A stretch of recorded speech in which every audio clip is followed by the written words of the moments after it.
Hey everybody, today I'm going to talk with you about stuttering. What causes it and what can we do to help ourselves stop?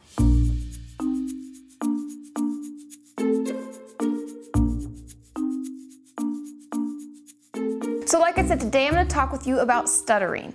And actually, I have my handy dandy DSM as always and my notes so that I don't forget anything. We don't actually call stuttering when it comes to the DSM. It is called Child Onset Fluency Disorder, otherwise known as stuttering. And there is a great website I found for any of you who are looking for more help if you struggle with stuttering. It's called stutteringhelp.org. They have a lot of information.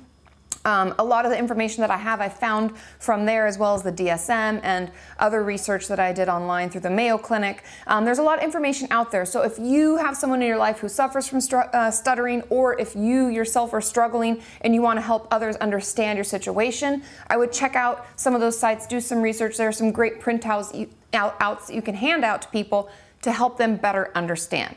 So just like my Tourette's video where I talked about how it was a neurodevelopmental disorder, stuttering falls under that as well. And if you remember, a neurodevelopmental disorder is something that occurs when we're very young. It's when we struggle with something early on in life in our developmental years. And they say neurodevelopmental because it has to do with our brain. Now, I have some interesting statistics and information about stuttering. And stuttering, I believe it said, 80 to 90% of people have it by the age of 6.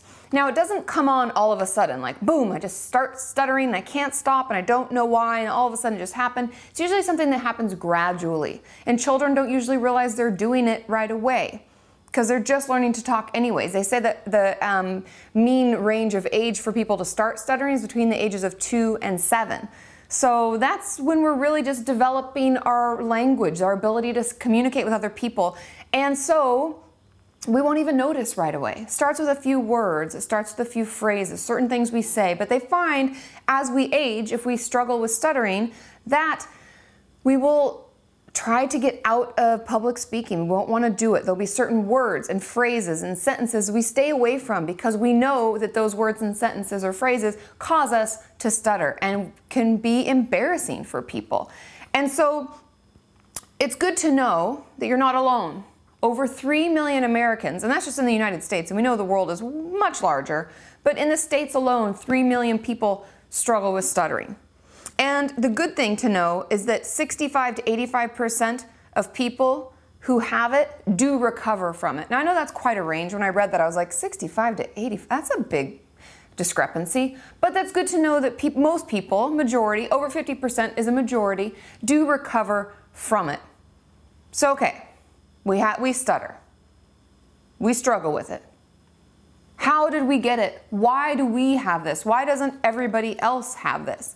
And obviously, when it comes to neurodevelopmental disorders, a lot of what we know is just from studying it and researching it and following people along, but we don't actually know what causes things. Like I've said before, a lot of this is theorized because we can't actually look into a human brain, probe in there, and see what's causing something, because it's a living person and getting in the brain can be really dangerous, and we can injure someone and take away their memory or take away their speech. And so people don't sign up for that, obviously. But things that we do know that affect it are genetics. If you have someone else in your family who has any type of language disorder, there are so many in here: speech sound disorder, language disorder as like a whole. There's stuttering, there's a lot of different things, tic disorders. Anybody who falls into those neurodevelopmental disorders, if you have that in your family, you're 3 times as likely to struggle with stuttering yourself. So number 1 is genetics of what causes it. Number 2 is child development. If you also have another language disorder, I know a lot of kids when we're younger, like my brother went to a speech therapist to better enunciate his S's and T's and the discrepancy between those. And if we're struggling with something already, having that makes us more likely to stutter as well. The third, and there are only 4 options of what they think causes it. The third is neurophysiology, which really means that it's a change in our brain. they've noticed and been able to tell through, I don't know if it's CAT scans or PET scans or what, but by looking at the brain, they recognize that those who struggle with stuttering, in their brain, it processes language differently than someone's brain who doesn't stutter. Weird, huh? So it's almost like our brain is just wired to stutter. And so most of the people that have this certain, neurophysiological change in their brain will struggle with it. The fourth is family dynamics. And this is one that we can work on as parents, as people in a child's life, as a teacher. And that's when you have high stress or expectations on a child. You live a very fast-paced lifestyle with a lot of anxiety, because we know stress and anxiety don't cause stuttering. A lot of people think that it does, and that's a common misconception. But it can definitely exacerbate the problem. So if we worry about stuttering and we are learning to speak and our mom is like, get it out, what do you need? We gotta go, we're running late, what are you doing? That can cause children to stutter. It can make it really hard, it's really stressful. They feel a lot of expectations to just perform and speak quickly and get it out because we're late. And that can cause stuttering as well. So those are the four main causes that they theorize for stuttering. Okay, so we have it. We realize that we stutter. We know it sucks. It's embarrassing. We avoid certain words. We're afraid to speak in public. It's hard for us to maybe meet people. Maybe, people have teased us growing up. There's a lot of things that can be hard with this. So what do we do about it? And there are a ton. I think it's the stutteringhelp.org gives like 20 ideas of things you can do. But the ones that overlapped with the research I was doing, the things that they recommend in the DSM, the first one is obviously relaxing. Because even though stress and anxiety don't cause stuttering, it can definitely make it worse. So making time for yourself, doing yoga, meditation, practicing relaxation techniques where you clench your muscles and you relax your muscles, and you tense your muscles and you relax your muscles, and that progressive relaxation can really help. And if you're going into what you think is kind of an important work meeting or something that could be stressful, maybe do some of these things ahead of time. Do some breathing techniques, anything to help relax your body. Now the next one, and this is something that I remember my brother having to do when he was doing speech therapy, is practicing speaking to yourself in front of the mirror. It sounds weird, and I know a lot of you are like, Katie, I don't want to do that. That sounds weird, and I'm going to be embarrassed, and I'm already embarrassed, and blah. But the more we practice with those difficult words, those bizarre sentences that always cause us to stutter.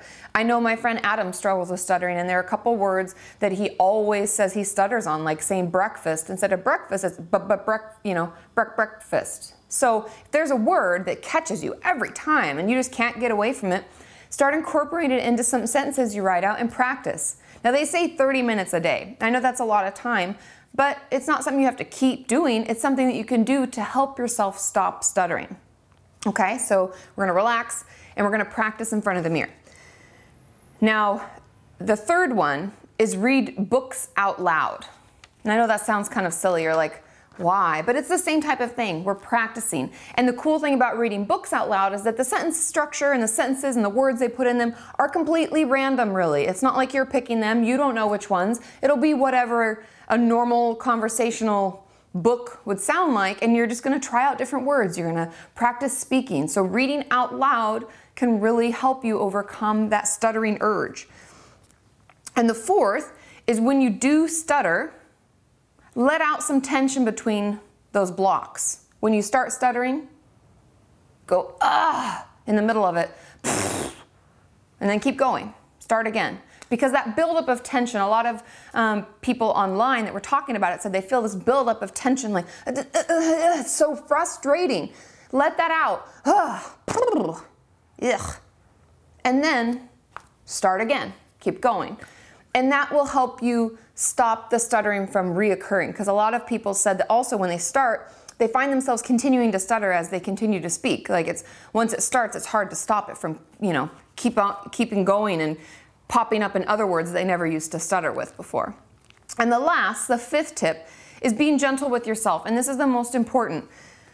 Doing this is going to take a lot of time. It takes a lot of practice. But like I said, most people recover from it. We just maybe have to put in a little extra time. If we're older and we're still stuttering, because they said that most people kind of grow out of it, but not all of us do, right? There's still a good 20 to 35% of us that don't. And so what do? We have to practice. We be gentle with ourselves. We know this is a process. It's not perfection. This isn't something that all of a sudden we created. This isn't any error in you. This is just something that your brain is struggling to process in the way that it's supposed to. And so we have to teach it. And that's the great thing about being a human, is we're teachable. We can learn. We can do things better. So work with me. Share these tips. If you know that someone out there in your life struggles with stuttering, share this video, spread it around. The more we know what causes it and what doesn't cause it and ways that we can help it, the less people will feel alone and embarrassed and avoid speaking engagements. Even though people who stutter are not stupid, they're not weird, they're just as intelligent and just as wonderful and capable of just as much as anybody else, and we need to hear from them. They need to speak up. And on Stuttering Help, I think it's called stutteringhelp.org that I mentioned earlier, they list a lot of celebrities and different actors and actresses who used to stutter and who worked on it and used these tools to get better, because we can overcome. And that's the amazing thing about the human experience, right? And don't forget to like this video. Mental health topics are important. We need to let everybody know. And we're a community, so leave your comments below, and don't forget to check out KatiMorton.com.